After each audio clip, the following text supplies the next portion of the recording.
November 1944. Europe was bleeding in the final brutal act of the most destructive war in human history. The Eastern Front, a theatre of unimaginable carnage, had been pushed far to the west. The Red Army had liberated Ukraine, sweeping into Romania and Bulgaria. Vicious fighting raged for control of Hungary. On the northern flank, the Baltic republics were falling back under Soviet control, while on the approaches to East Prussia, new offensive groups were massing for a final push into the German heartland. In the west, Allied forces, having stormed the beaches of Normandy, were crushing the Wehrmacht in France, had reached the borders of Germany itself, and were now pressing their attack in the Ardennes. Hitler's coalition was crumbling under the relentless assault from all sides. But in Berlin, even as the walls closed in, the gears of the propaganda machine never stopped turning. The Reich Ministry, clinging to delusion, believed that psychological warfare could still alter the course of history. One such project was about to take center stage. At a specially convened conference in occupied Prague under the heavy guard of SS units, a grim spectacle unfolded. In a hall draped in the stark symbolism of Nazi Germany, a meeting was gavelled into session, formally titled The Conference of the Committee for the Liberation of the Peoples of Russia. 1. The attendees were a motley collection of Nazi administrators and Russian collaborators, men who had thrown their lot in with Germany. But at the center of it all stood a figure who just 2 years earlier had been lauded in the Soviet press as a hero of the Battle of Moscow. 2. He was Andrey Andreyevich Vlasov, a retired lieutenant general of the Red Army. Dressed in a tailored uniform devoid of insignia, he walked to the podium, head held high, and began to read a speech about the destiny of Russia, the fight against Bolshevism, and the right of peoples to self-determination. He promised a new Russia, democratic and free from terror and dictatorship. But the words he spoke were not his own. Surviving documents and the memoirs of German officials confirm a chilling reality. The text was drafted in the chanceries of Berlin. 3.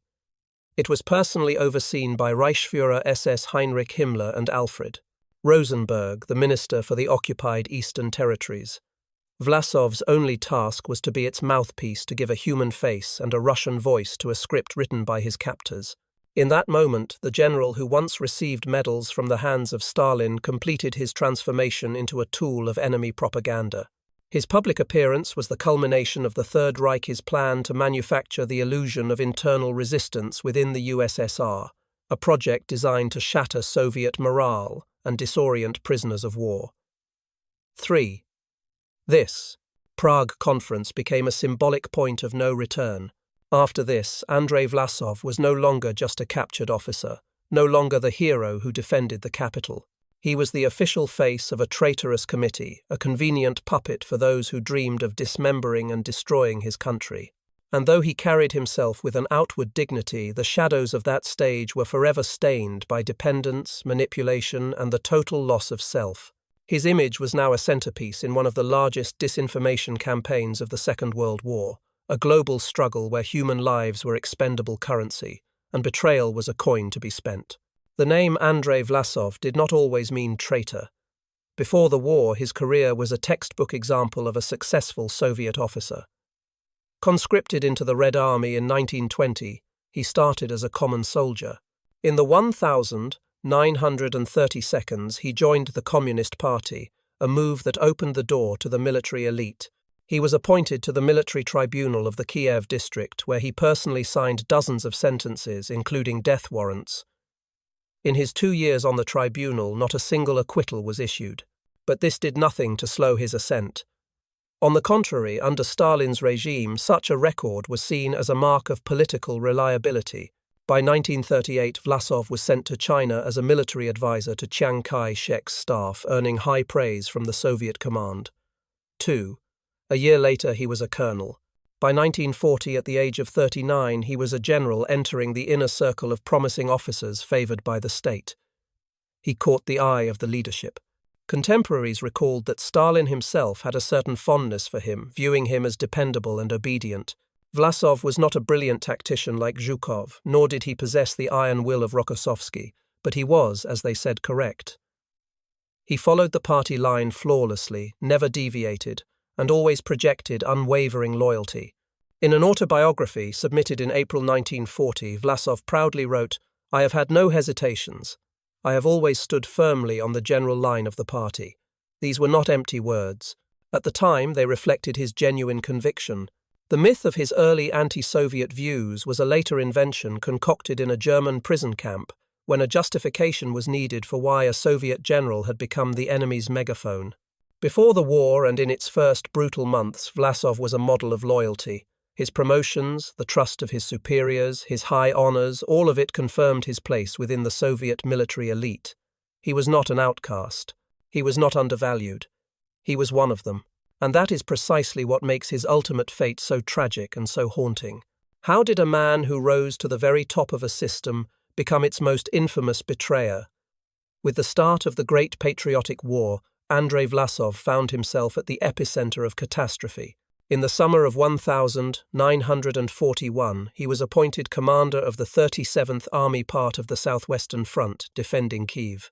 The operation ended in one of the most devastating encirclements of the entire war, the Kiev Cauldron, which resulted in the loss of over 6,000 men killed, wounded, or captured. Vlasov's army was annihilated. And yet, unlike so many other commanders who faced investigation for losing their positions, he not only escaped punishment but emerged from the encirclement with his reputation intact. The official story was that Vlasov, disguised in civilian clothes, had slipped through the front lines, moving from village to village as a refugee, finally reaching friendly lines near Kursk on November 1st, 1941. This episode would become a cornerstone of his personal legend, but even then it raised questions. Why, after such a colossal failure, did the High Command's trust in him remain unshaken? Why did Stalin, a man notoriously suspicious of any commander who had been captured or surrounded, not demand an interrogation or an inquiry? Historians agree Stalin personally favored Vlasov, and this patronage likely saved him. Documents show that military counterintelligence was ordered not to initiate an investigation. Stalin himself reportedly said, "Why bother a sick General Vlasov was at that moment in a hospital." By December, he was entrusted with command of the 20th Army, which was preparing for the pivotal counter-offensive at the gates of Moscow. 4. It was in these battles that Vlasov's name once again made headlines. In December 1941, his units participated in the liberation of Solnechnogorsk and Volokholamsk. The newspaper Izvestia hailed Vlasov as one of the saviors of the capital. He was awarded the Order of the Red Banner and in January of the following year promoted to lieutenant general. 4. The state's media machine crafted an image of him as a heroic commander, the embodiment of resilience, courage and strategic genius. There were even plans to publish a book about him with the symbolic title, Stalin's Commander. All of this adulation conveniently ignored the fact that Vlasov's role in these victories was far from clear. It is known that he spent most of the Moscow operation in the hospital, only arriving at his army's headquarters on December 19th. But this detail was suppressed. The image of the hero general was already taking shape, and the government was eager to use it to boost national morale. No one could have suspected that this very man would one day stand accused of the gravest of all crimes, treason against the motherland. After the successful Moscow offensive, which official propaganda had spun into a personal triumph for Vlasov, his career continued its meteoric rise. In February 1942, he was handed a new, immensely difficult assignment, command of the Volkhov Front. It was here, in the marshy, forested wilderness of the Novgorod region, that ferocious battles were being fought to break the siege of Leningrad. The situation was critical. Soviet forces faced colossal challenges, supply shortages, communication breakdowns, and exhausted troops. One of the front's key formations was the Second Shock Army, comprised mostly of ill-prepared, poorly armed, but highly motivated new recruits. The spring offensive of 1942 began, but it quickly bogged down. The army was cut off and encircled, severed from its supply lines. For weeks, the fighting in the swamps turned into a veritable meat grinder. Trapped in a tightening German ring with no ammunition or food deliveries, the army was doomed. Soldiers survived by eating their horses, boiling leather belts. There were even reports of cannibalism. Communication with headquarters was lost. Attempts to break out failed. Help was not coming. The High Command was focused on other sectors, and airdropped supplies were a drop in the ocean. Vlasov, who was with the Second Shock Army's staff, effectively lost control of his troops. His conduct during this period became a subject of harsh criticism from surviving officers and soldiers. He was seen as utterly passive, failing to organize a breakout or personally lead any attempts to punch through the German lines. Memoirs from the survivors would later suggest that by June Vlasov was psychologically broken, already resigned to surrender. Some saw it as fear of death, others as sheer exhaustion, but the result was the same. The commander made no effort to escape with his army, nor did he join the partisans as hundreds of other officers and soldiers did. By the end of June, the Second Shock Army had ceased to exist. Approximately 300,000 Red Army soldiers were taken prisoner. It was one of the largest defeats on the northwestern front. Vlasov, with a few companions, vanished into the woods, hiding from the Germans. But on July 11th, he was found in a village near Luga. The next day, the local village elder handed him over to a German patrol. From the open door of a bathhouse emerged a gaunt man in a worn tunic without insignia, horn-rimmed glasses perched on his nose. He offered no resistance, did not deny his identity. In broken German, he said, "Don't shoot, I am General Vlasov," and he handed over his identification, which bore the facsimile signature of Marshal Timoshenko. The enemy had not just captured an army commander, they had captured a general who, from the very first moments, was ready to cooperate. The capture of Vlasov was a godsend for the Third Reich. A high-ranking Soviet general, a celebrated hero, had fallen into their hands at a moment when German propaganda desperately needed a symbol to counter the image of the liberating Soviet soldier. In his first hours of captivity, Vlasov was completely compliant. During interrogations, he answered questions willingly, made no attempt to mislead his captors, and most importantly expressed a readiness to collaborate. This was not a man captured against his will, his thoughts still with his homeland. From day one, Vlasov began to construct a new strategy for survival, one built on appeasement and compromise. The Germans, specifically the command of the 18th Army, immediately recognized the value of their prize. He was moved from the combat zone first to a rear camp in Ukraine, and then to Berlin into the hands of military intelligence and the Eastern Propaganda Department. There, SS officers and ideological specialists went to work. Vlasov was given special treatment, comfortable lodging, good food, and crucially, a show of respect. He was no longer a prisoner of war in the conventional sense. He was addressed as Mr. General, saluted and listened to. Heinrich Himmler himself would later recount how his emissary SS Brigadeführer Otto Figelein instructed his subordinates to treat Vlasov as if he were a genuine German general. Himmler, ever the pragmatist, understood that it was cheaper to maintain one Soviet general for 20 years than to equip an artillery regiment. Vlasov was promised everything: safety, a pension, a country estate after the war money women schnapps. All he had to do was say what he was told and do what served Nazi propaganda. The bet was simple to use, not just a captive but a symbol of betrayal, an insider who could dismantle Soviet ideology from within. It must be said this strategy did not work on everyone. Among the captured generals were men who flatly refused to cooperate. Mikhail Lukin, wounded and captured in 1941, openly criticized Stalin's policies but rejected every German offer. General Dmitry Karbyshev, a hero of the Brest fortress, spat in Vlasov's face when he tried to recruit him into his new movement. But Vlasov was different. Lacking their moral fortitude, he quickly accepted the rules of this new game, becoming in essence a willing agent of a foreign power. His motives were likely a cocktail of fear, a desire for self-preservation, and perhaps a delusion about his future role in a new Russia. But the fact remains, a Soviet general, the first from the highest command, had knowingly crossed over to the enemy. And he did so not under duress, but with a readiness the Germans eagerly exploited. August 1942 was the point of no return in the life of General Vlasov. It was then that he officially agreed to collaborate with the Third Reich. The turning point came during a conversation with officials from the Eastern Propaganda Department. They told him plainly, "You can never go back. But you have a chance to start a new life. We will guarantee your safety, your status, your privileges. After the war, a pension, a house freedom." Vlasov agreed. His signature appeared on the first appeal to Soviet soldiers, a leaflet urging them to stop serving Stalin's executioners and to join the fight against Bolshevism. The appeal was pure propaganda crafted in Berlin and tailored to the rhetoric of a Russian general. 1. From that moment, Vlasov became the central figure in a project known as the Russian Liberation Army, or ROA. 5. On paper, he was its future commander-in-chief. In reality, he was an instrument in the hands of Goebbels' Ministry of Propaganda.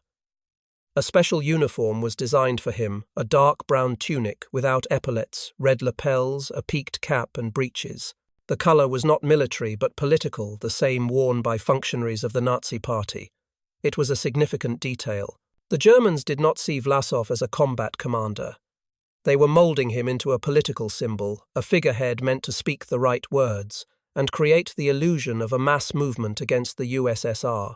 Meanwhile, across the occupied territories, so-called Eastern Legions battalions formed from prisoners of war and defectors were already in operation. They were a mix of Cossacks, nationalists, criminals, and former Red Army soldiers used to guard roads, conduct punitive operations against partisans and police concentration camps. It was these units that would later form the rank and file of Vlasov's army. Their combat effectiveness was abysmal. Discipline was non-existent, supplies were erratic, and morale was rock bottom. In many parts of occupied Belarus and Ukraine, the local population met them with hatred. The soldiers of the ROA were seen not as liberators but as traitors. They were feared, shunned, and targeted for revenge. The Germans used Vlasov heavily in their recruitment campaigns. Newspapers were printed in Russian Zaria Dawn Dobrovolets, the volunteer Golos Naroda, the people's voice, with circulations in the hundreds of thousands. Their pages were filled with slogans about liberating Russia and a future without the NKVD and the Gulag. Vlasov was portrayed as a savior, a new national leader. Leaflets were designed and dropped from planes over the front lines, calling on Red Army soldiers to stop fighting for Stalin Cross over to the side of Russia. Inside were quotes attributed to Vlasov, staged photographs, and carefully crafted images of a popular army. But it was all a facade. In reality, there was no independent army, no autonomous political structure. 5. Every document had to be approved in Berlin. Every speech Vlasov gave was edited by German officers. Every move he made was monitored by the Gestapo and the SS. And Vlasov himself, despite his outward confidence, remained completely dependent on his patrons. He was no longer a general. He was a mouthpiece. His voice crackled from radios, his words were read by soldiers, but behind every syllable lay censorship, directives, and fear. Thus began the period when Vlasov became not just a traitor but the ultimate symbol of treason, an image the Soviets would soon use just as actively as the Germans had. By the beginning of 1943, Vlasov had become the centerpiece of a massive Third Reich propaganda campaign aimed at demoralizing the Red Army and destabilizing the occupied territories. German strategists placed their bets on a so-called new Russian army supposedly created to free the people from Stalin's regime. But in reality, no unified army capable of real combat existed. 5. Scattered across the occupied lands were small, poorly trained and fragmented units formed from ex-prisoners, defectors, and local collaborators. Each of these detachments answered to different authorities, the SS, the Wehrmacht, or the police. There was no coordination between them, and certainly no central command. German propaganda, however, relentlessly pushed the myth of the Russian Liberation Army. Vlasov was presented as its supreme commander with hundreds of thousands of volunteers under his command. It was a fiction designed to create an illusion of mass support. In Belarus, for example, Soviet intelligence and partisan reports indicated that mobilization efforts were a complete failure. Out of every 100 men summoned, not one would show up. They either went into hiding or fled to the forests to join the partisans. In some cases, conscription was carried out by force under threat of execution. Those who did end up in Vlasov's units often did so not for ideological reasons, but to escape starvation and death in the prison camps. Soviet partisans reported numerous instances of betrayal from within these collaborator units. Entire groups defected to the resistance, killing their German officers and disarming their guards. One of the most famous incidents occurred in the summer of 1943, when several thousand soldiers of the 1st Russian National Brigade under the command of Sergei Rodionov went over to the Belarusian partisans. They wiped out the German garrison in the town of Dokshitsi and attacked a strategic railway station. It was a devastating blow to the very idea of the ROA as a viable fighting force. Meanwhile, among the Soviet prisoners of war who formed the main recruiting pool for the ROA, moral and physical exhaustion was rampant. The conditions in the camps were horrific: starvation beatings, violence, and mass executions. Those who agreed to join Vlasov's army did so out of a desperate will to survive. ROA recruiters promised warm clothes, food, and safety. "You are already traitors in the eyes of the Soviet government," they would say. "They won't welcome you back. They'll shoot you. Here you have a chance." Many agreed only to find themselves after a brief respite guarding camps participating in punitive operations or being thrown onto the front lines as human shields. Through all of this, Vlasov continued to make public speeches about the ROA's patriotic mission. He travelled to occupied cities Pskov, Mogilev, Velikie Luki, calling on the population to cooperate with the Reich. These trips were carefully staged performances. Crowds were rounded up in advance and staged meetings with the people were organised. But in reality, Vlasov had no genuine support. Behind him there was no army, no movement, no popular backing. There was only a microphone, a script, SS guards and fear. The illusion had been created, but it was cracking at the seams. And the closer the front lines crept, the more obvious it became that this charade could not last. By mid-1943, even the Nazi leadership began to realize that the Russian Liberation Army project, as originally conceived, was failing to deliver. Despite the grand slogans and pompous declarations, the actual fighting units remained scattered and poorly prepared. Vlasov continued his tours of occupied territories, attending rallies, recording addresses, giving interviews to German newspapers, but he was increasingly saying things his handlers did not want to hear. He began to criticize German policy toward the Russian people, declaring that it was impossible to build a friendship with a nation that was being simultaneously oppressed and exploited as slave labor. In meetings with Wehrmacht officers, he insisted that Russia was not a colony but a great power and demanded more respect for its future. Such statements were a red flag for the Reich. The Germans realized Vlasov was becoming less manageable, his rhetoric straying from the approved script. More alarmingly, he raised the idea of creating an independent Russian army and government after the war, a notion utterly forbidden by Nazi ideology. For Hitler and his inner circle, any talk of a sovereign Russia was unacceptable. Soviet territory was Lebensraum, living space to be colonized and exploited. Any form of Russian statehood, even an anti-Bolshevik one, was a threat. Berlin began to act. Vlasov's movements were restricted. His visits to military units and rallies were curtailed. More and more he was confined to his house on the outskirts of the capital under unspoken surveillance. He still participated in training sessions for propagandists, giving lectures at special centers where Russian-speaking prisoners and collaborators were brought. One such center was in Dobendorf near Berlin. There, future agitators for the new Russia were trained according to a pre-approved curriculum, where the course on anti-Bolshevik ideology was taught from a prepared manual. Vlasov would appear at ceremonies, hand out certificates and make speeches, but it all failed to generate interest from either the Germans or the trainees themselves. The project's energy was fading. At the same time, the Soviet leadership was working actively to neutralize the damage Vlasov could cause. The Red Army's main political directorate issued special leaflets exposing the traitor general. The text was personally edited by Stalin. In one document he wrote, "The former Soviet General Vlasov has turned out to be a lackey and a spy for the Germans.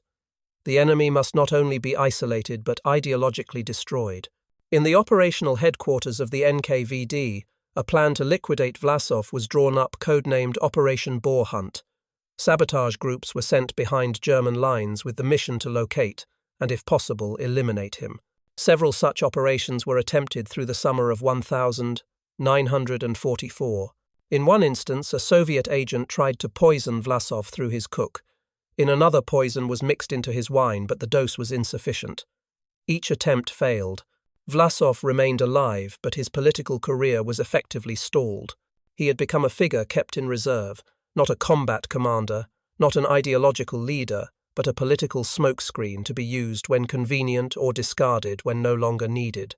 And yet, despite the growing distrust from the Germans and his complete lack of real influence, Vlasov continued to see himself as the future leader of a new Russia.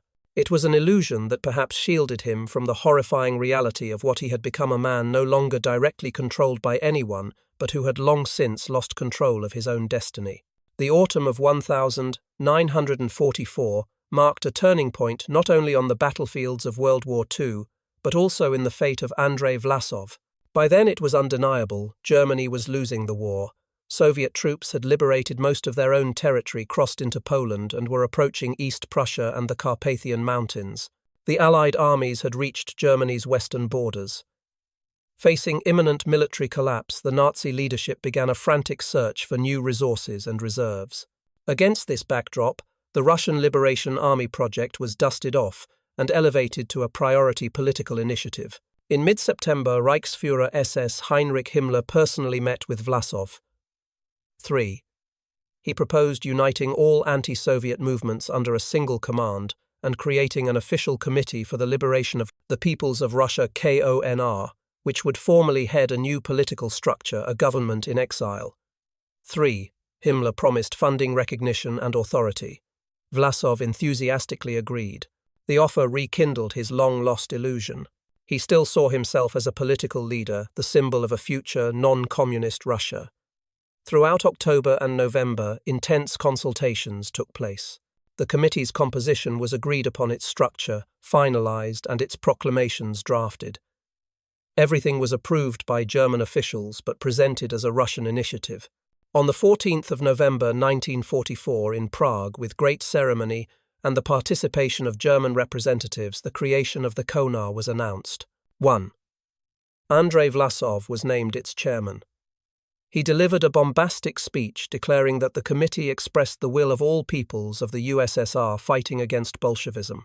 The speech contained grand promises: the abolition of collectivization, the destruction of the Gulag, guarantees of private property, freedom of speech and religion, and the right of peoples to self-determination.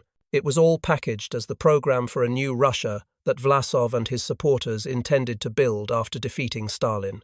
Simultaneously, the Prague Manifesto was issued, a programmatic document of the KONR, distributed in tens of thousands of copies across occupied territories. 1.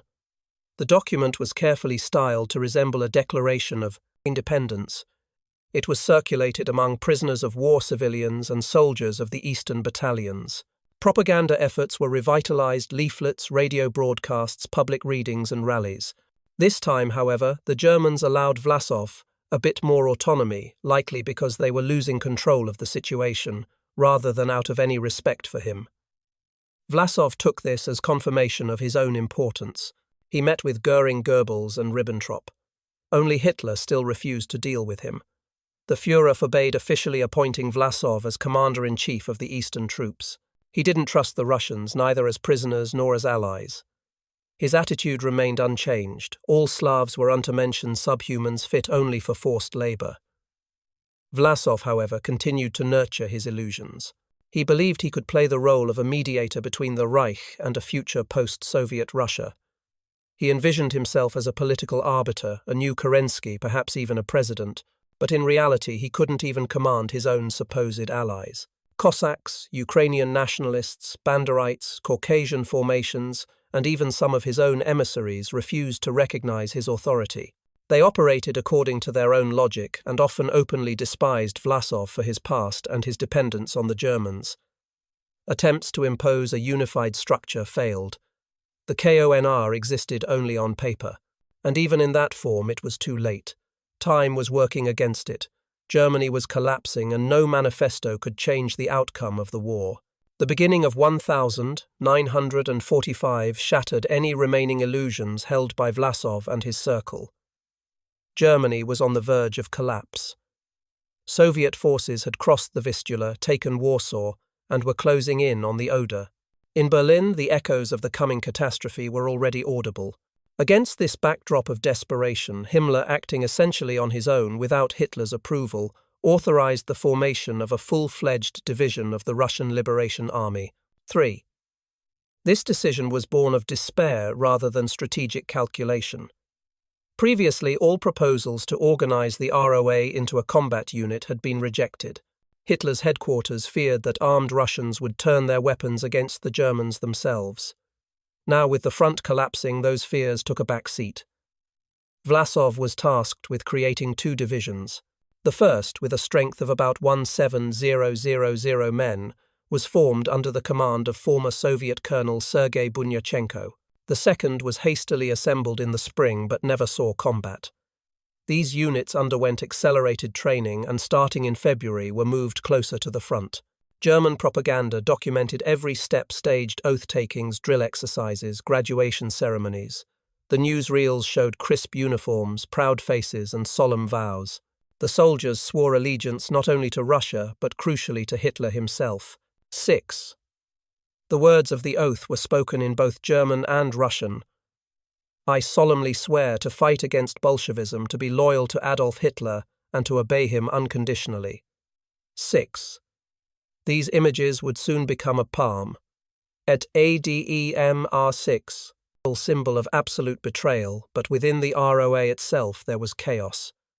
Many who joined the division felt no loyalty to Vlasov, let alone sympathy for the Reich. They enlisted to avoid death in the concentration camps or to find a chance to escape. Desertions became rampant. At the first opportunity, some units surrendered to the Allies or defected to the partisans. Discipline was maintained with brutal force.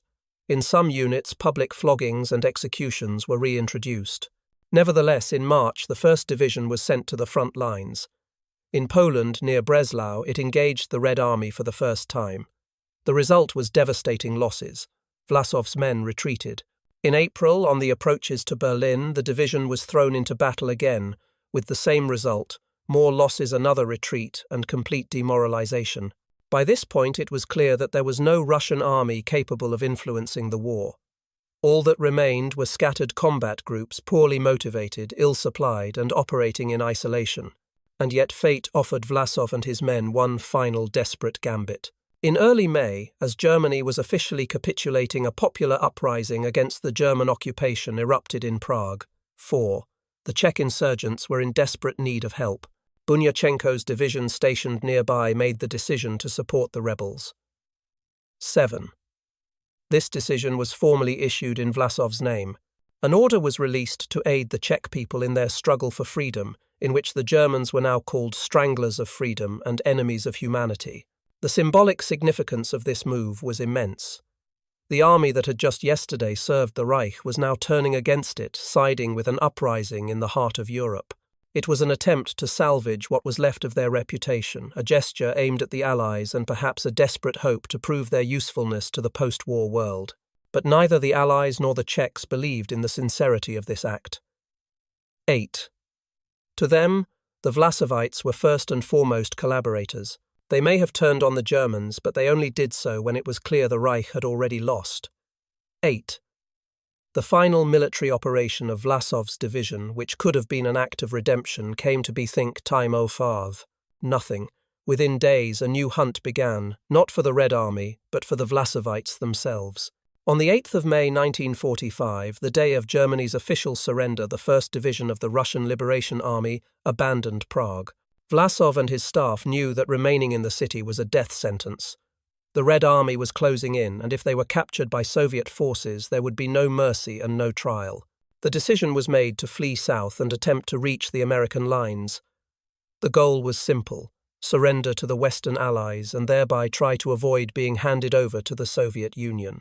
Convoys of vehicles carrying ROA soldiers, staff officers, and their families headed towards Bavaria. Vlasov himself travelled with one of the columns hidden in a car. At the same time, the Red Army High Command received a clear directive from Stalin. Vlasov was to be captured at any cost. A special Soviet task force under the command of Captain Mikhail Yakushev was assigned to intercept him. Meanwhile, the Americans, whom the Vlasovites were desperately trying to reach, remained non-committal. The United States, bound by its agreements with its Soviet ally, had no desire to provoke a conflict on the eve of the war's end. The American command refused to grant Vlasov any official status, recognize his army, or engage in political contact. It became clear that the US would not stand in the way of his capture. Realizing the futility of his plan, Vlasov ordered his forces to break up into smaller groups and scatter deeper into German territory.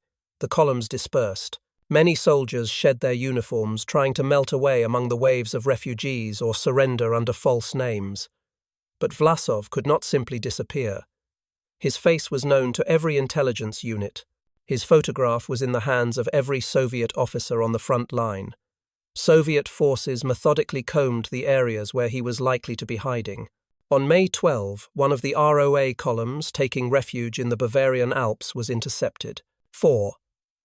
Acting on a tip from a former Vlasovite, Captain Yakushev located a truck where a man in civilian clothes was hiding under a blanket. A search revealed documents and an ID with a fake name, but General Vlasov's face was unmistakable. He was arrested without a single shot being fired. 4. He offered no resistance, nor did he deny his identity. According to the memoirs of those present, he even seemed to breathe a sigh of relief, as if exhausted from the constant running. Following his capture, Vlasov was taken to a Soviet command post. From there, his final journey began, not back to Prague or Berlin, but to Moscow. From that moment, the traitor's fate was sealed. Within days, the Soviet press announced that the turncoat had been taken alive. The news was explosive. Just recently, his name had been a tool of Nazi propaganda. Now Vlasov was a prisoner, silent and disarmed. He was no longer a general, no longer a committee chairman, no longer a commander. He was an accused man. And though an investigation, interrogations, and a trial still lay ahead, the verdict had in reality already been delivered. Neither his cooperation with the Germans, nor his last-minute gesture in Prague, nor his attempt to switch sides could save him. He had become the ultimate symbol of betrayal, and now the Soviet state would make an example of him to ensure that no one would ever dare to follow his path again. After the capture of Andrey Vlasov, a meticulously organized investigation began. He was transported to Moscow and held in a special unit of the NKVD, where he was interrogated by a team of specialists experienced in dealing with high-level traitors and collaborators. The investigation focused not only on Vlasov himself, but on the entire structure of the Russian Liberation Army and the Committee for the Liberation of the Peoples of Russia. Investigators questioned dozens of arrested ROA officers, scrutinized documents seized from their headquarters, and cross-referenced the information with Wehrmacht archives captured during the occupation of Germany. During interrogations, Vlasov remained reserved. He did not deny his guilt or try to whitewash his actions, but neither did he show deep remorse. When asked what he admitted to, he replied that finding myself in difficult circumstances, I showed cowardice.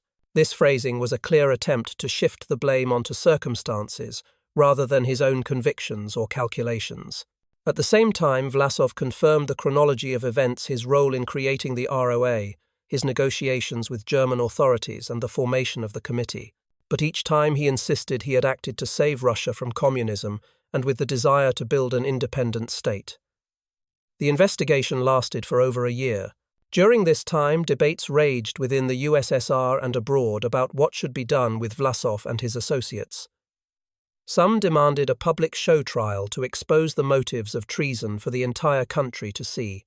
Others, including senior security officials, argued for a swift verdict and execution without publicity. Ultimately, the decision was made to hold a closed trial within the walls of the Military Collegium of the Supreme Court of the USSR. The trial began on the 31st of July 1946. In the dock were 12 men, including Vlasov and his closest aides, Bunyachenko, Zakutny, Malishkin, and others. The charges included treason, collaboration with the enemy, armed struggle against the USSR, and ideological and military propaganda in the interests of Nazi Germany. The trial was held without a public audience, but its outcome was a foregone conclusion. All 12 defendants were sentenced to death by hanging. The following day, the sentence was carried out in the inner courtyard of Moscow's Butyrka prison.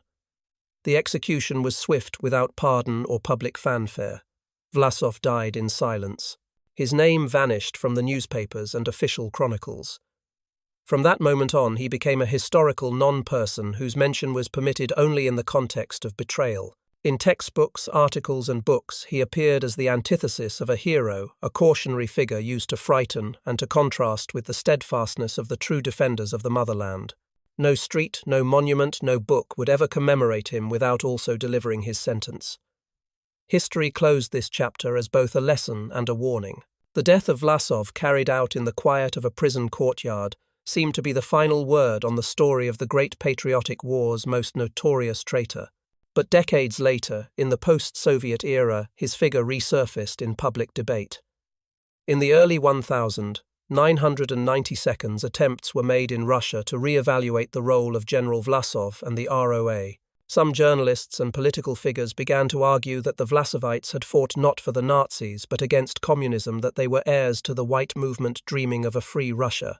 These attempts at rehabilitation seized on fragmented facts: the ROA's participation in the Prague Uprising, Vlasov's statements about free speech and the abolition of collective farms, his criticism of the Soviet regime. But torn from their context, these arguments were divorced from reality. None of Vlasov's actions were independent. 1. All his manifestos, speeches, and tours were supervised by the Third Reich, subordinated to the interests of the Nazi machine, which from the first day of the war had a single goal: the utter destruction of the Soviet state, along with its people, economy, army, and culture. The attempts to rehabilitate Vlasov provoked a sharp backlash from historians, veterans, and public organizations. Comparisons to other collaborators like Marshal Pétain in France only highlighted the difference. While Pétain faced trial and received a life sentence for surrendering Paris without a fight, Vlasov knowingly allied himself with the Nazis, collaborated with them for years, and even with full knowledge of their genocidal plans, continued to play his game, hoping for power in a post-Soviet Russia. In 2001, a group of lawyers filed an official request with the Supreme Court of the Russian Federation to review the case of General Vlasov and his accomplices, arguing that their prosecution was politically motivated. The court, after examining the documents, refused the request. The ruling stated that Vlasov had committed a state crime of treason during wartime and was not subject to rehabilitation on either legal or moral grounds. This decision put a final official stamp on the judicial assessment of his actions. The Russian state confirmed General Vlasov was a traitor who consciously allied himself with the enemy, acting against his own people and his own army. His actions could not be justified by political circumstances, personal beliefs, or the instinct for survival. The fate of Vlasov remains a subject for historians to study, but it is not a matter of moral debate. He was not a victim of the regime. He was not a dissident. He was a career officer favored by the authorities, who became a weapon in the hands of those who dreamed of the complete annihilation of his country. And for that he paid the price. The story of General Vlasov is not just the tale of one man, but a reflection of the profound moral and political trials a nation endured during the Second World War. His case was unique. He did not simply surrender to survive. He made a conscious decision to work with those whose stated goal was the extermination of his homeland. More than that, he became an ideological symbol for the enemy, a rare instance of a former Soviet general decorated by Stalin himself becoming the face of hostile propaganda. This betrayal was particularly painful for Soviet society. Vlasov was not some anonymous soldier or minor official. He was an officer who had participated in the defense of Moscow, officially celebrated as one of the saviors of the capital. 4. His picture had adorned the front pages of national newspapers. His name was held up as a model of service. That is why his fall from grace was perceived not just as a defection, but as a stab in the back to the entire nation. It undermined faith in the reliability of the command, in ideological fortitude, and in the integrity of the very system he represented. After the war, the subject of Vlasov was effectively taboo for decades. Textbooks barely mentioned him. Official histories referred to him only as a traitor recruited by the enemy. No films were made, no novels were written. This silence was a matter of state policy. History had no room for heroes with a dual biography. It was only in the 1992 with the re-examination of the Soviet past that his name resurfaced. And it was then that the debates began, attempts to understand, to justify, to explain. But even in a new political climate, no sufficient grounds were found to turn the page and call black white. The Vlasov affair set a precedent, shaping the understanding of what is permissible in wartime. It demonstrated that treason is not merely a legal category, but a moral one. Regardless of political views or ideology, there is a line beyond which one becomes complicit in evil. Nazi Germany did not hide its intentions: the destruction of the Soviet state, the enslavement of its peoples, the ruin of its culture. Under these conditions, any collaboration with the Reich was a conscious participation in a crime, even if it was cloaked in words about freedom or liberation from Bolshevism. Therefore, the figure of Vlasov is not a question of nuance, it is a question of choice. He made his choice, and history, in the form of millions dead cities in ruin and shattered families, delivered its own verdict. His name remains on the list of those who placed personal ambition and fear above their oath, their memory, and their homeland.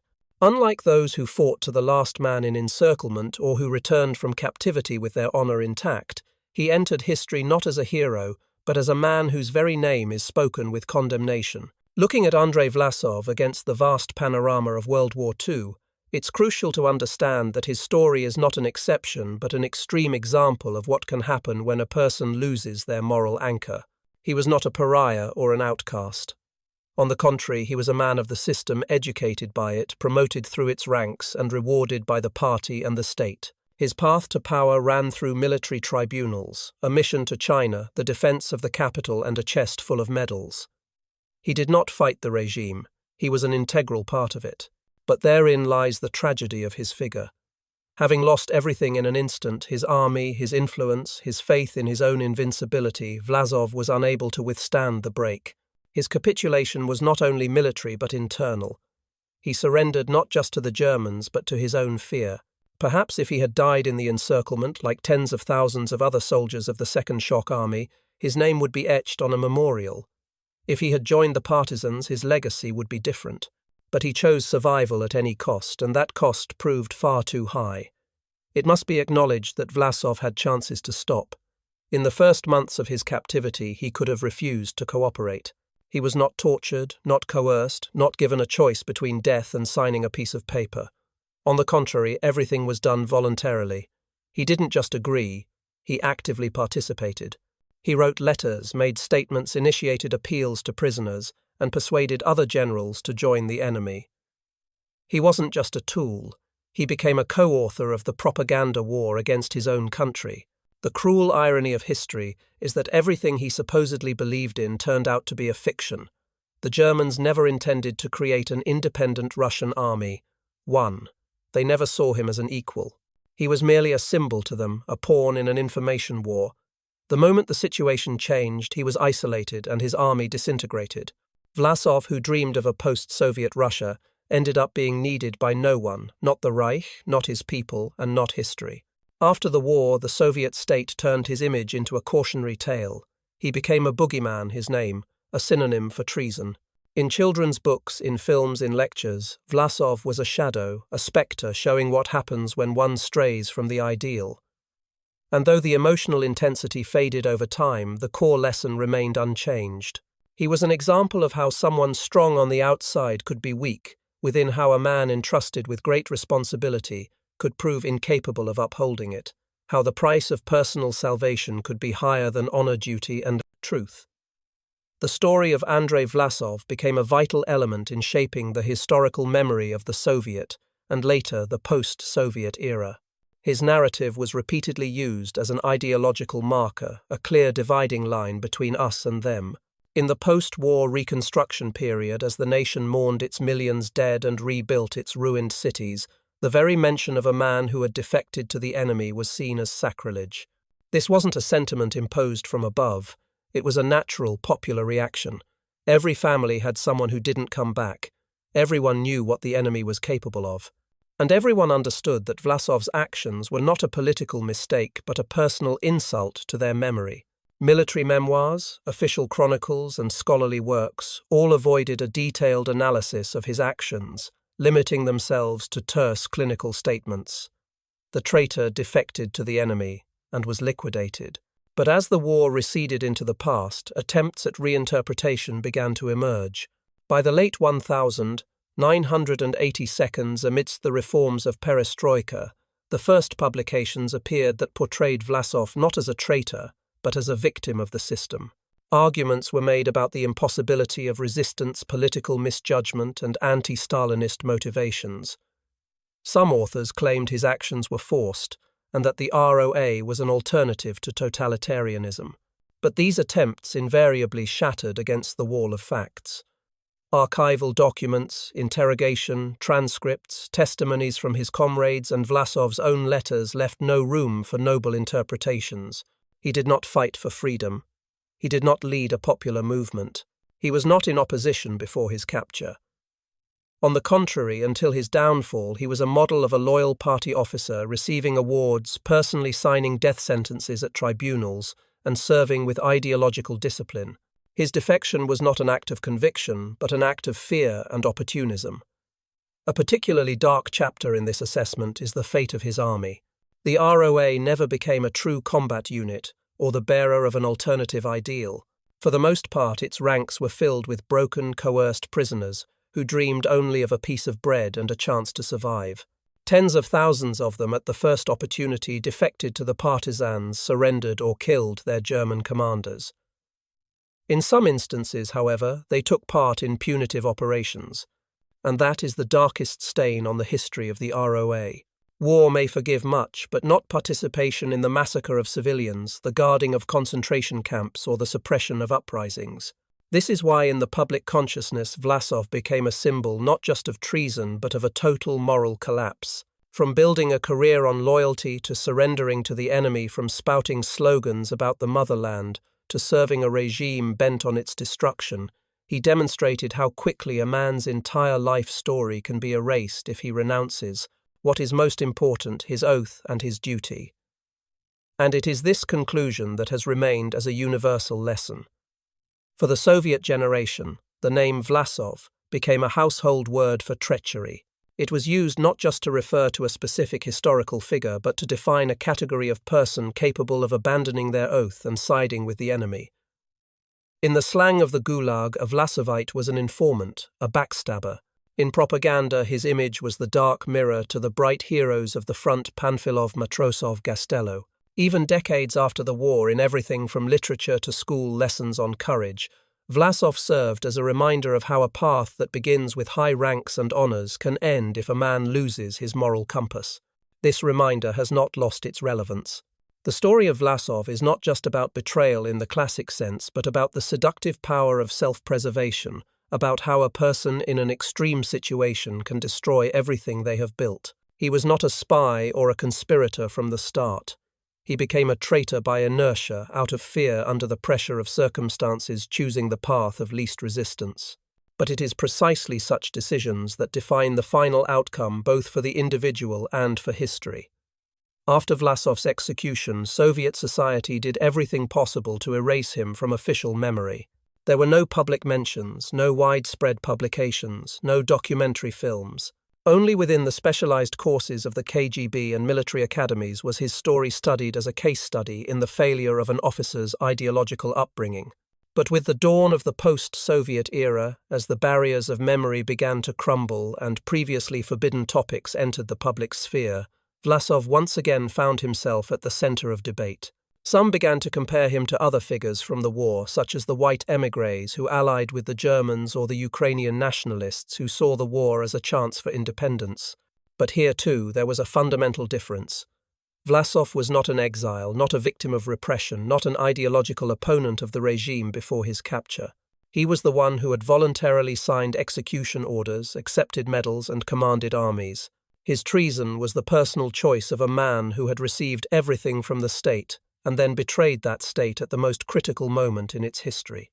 That is why, even more than 80 years later, his story pervades such a powerful emotional response. This is not a story about geopolitics or intrigue or an alternative Russia. It is a story about the fact that every person, regardless of rank or past achievements, is at some point faced with a choice. And that choice forever defines their name in the memory of the people in the textbooks and in the documents of history. In the collective memory, Andrey Vlasov remains a figure who cannot be neutralized by the passage of time. Unlike other characters of the war, the judgment of his actions does not soften.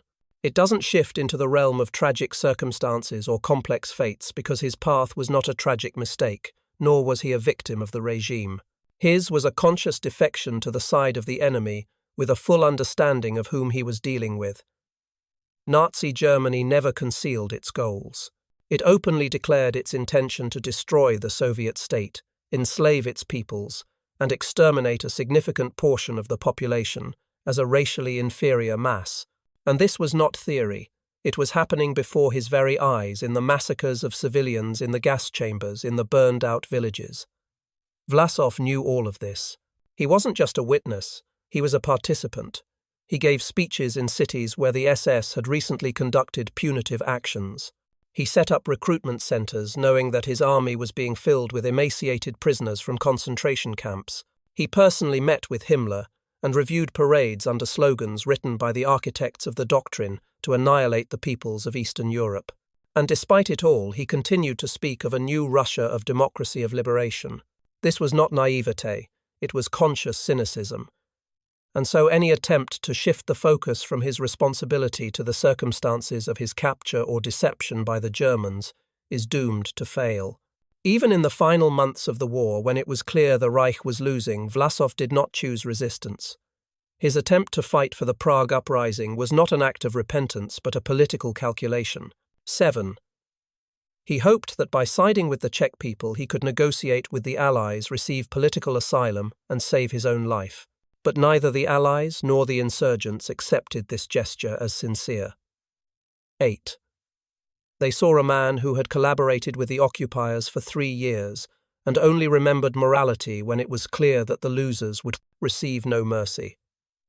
The fate of Vlasov is a stark reminder that history does not always offer a second chance.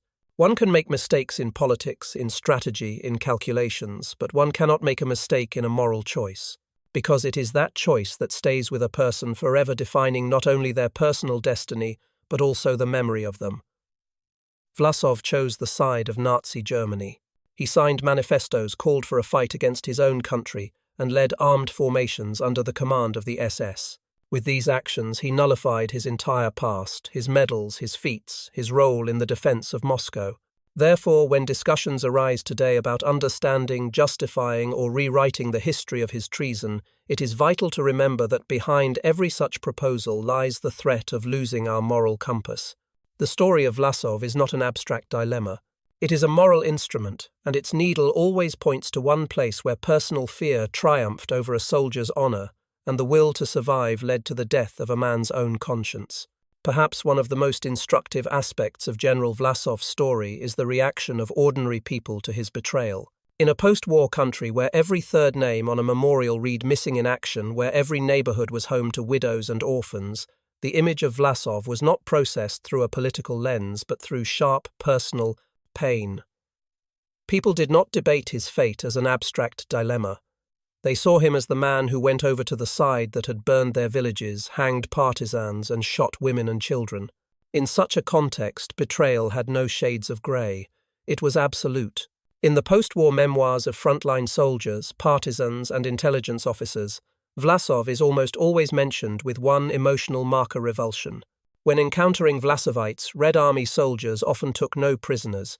They were despised and feared because it was understood that behind them lay not just cowardice but a conscious decision to work for the enemy. Even German officers admitted in their memoirs that Soviet soldiers would fight to the last man against their own countrymen if they knew they were facing the ROA. Because in the Russian consciousness, a traitor was always worse than a foreign enemy.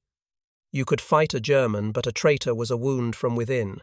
The Soviet state, for all the power of its ideological machine, used Vlasov in its propaganda with extreme caution. His name was not turned into a daily target of agitation. His execution was not publicized. It was a silent but firm condemnation. Do not make him into a figure of any kind, neither hero nor anti-hero. Simply erase him as a sign that such names deserve neither fame nor oblivion, only a dry, precise entry in court records. Treason, collaboration with the enemy, execution. But even after this, the shadow of Vlasov lingered in conversations, in warnings, in the moral memory of the nation. His name became more than a historical case. It became a cautionary tale. In the army, in factories, in schools, his story was passed down, always with the same conclusion: you can be decorated, respected, talented, but if you betray, all of it turns to dust. Vlasov became the example upon which generations were taught the meaning of honor and how it is lost. And so when today discussions about the ambiguity or political context of his actions resurface, it is important to remember a society that lived through that war never confused the political with the personal. They knew who came to their land with war. They knew who held their families at gunpoint. And they knew who stood beside those men hoping for personal salvation. For them, Vlasov is not a chapter in a textbook. He is a figure that silenced conversations and made fists clench tighter. Today, decades after the end of the war, with thousands of pages of case files declassified with interrogation transcripts and memoirs published, the story of Andrey Vlasov has become transparent. There are no more blank spots, no hidden intrigues or mysteries of the past. And it is this very clarity that makes his story so harsh and unforgiving. Because what we see is not a personal tragedy, not a myth, and not a debate over motives. We see the consistent, chronologically verified path of a man who step by step sought personal gain and security, even when everything around him screamed that compromise was impossible. He was not the first to be captured, but he was the first to decide to turn his captivity into a career move. He was not the only general to survive an encirclement, but he was the only one who agreed to become a mouthpiece for enemy ideology. He was not the only one who saw the flaws and brutality of the Soviet system, but he was the only one who tried to use that knowledge not for criticism, but for an alliance with those who were burning villages, hanging prisoners, and building death camps. His choice became the antithesis of heroism.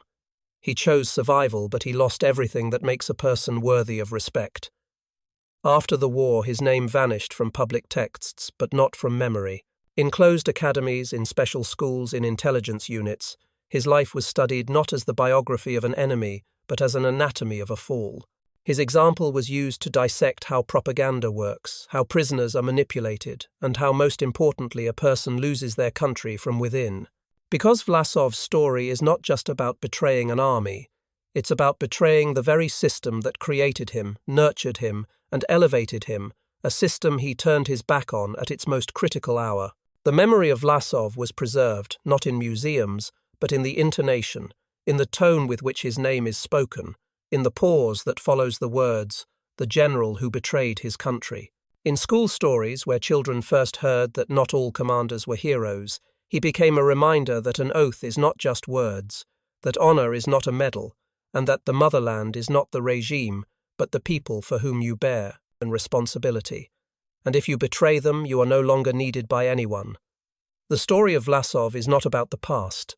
It is about the present. It is about how vital it is to remember that there is a line beyond which no explanation matters. There is an act after which no position, no word, no late regret can save you. And there is a verdict that is delivered not by a court but by history itself. And so it was. Andrey Vlasov was not absolved by time, nor by people, nor by documents. He entered history to remain there as the one who once renounced his country and paid for it in full a final, absolute, and irreversible price.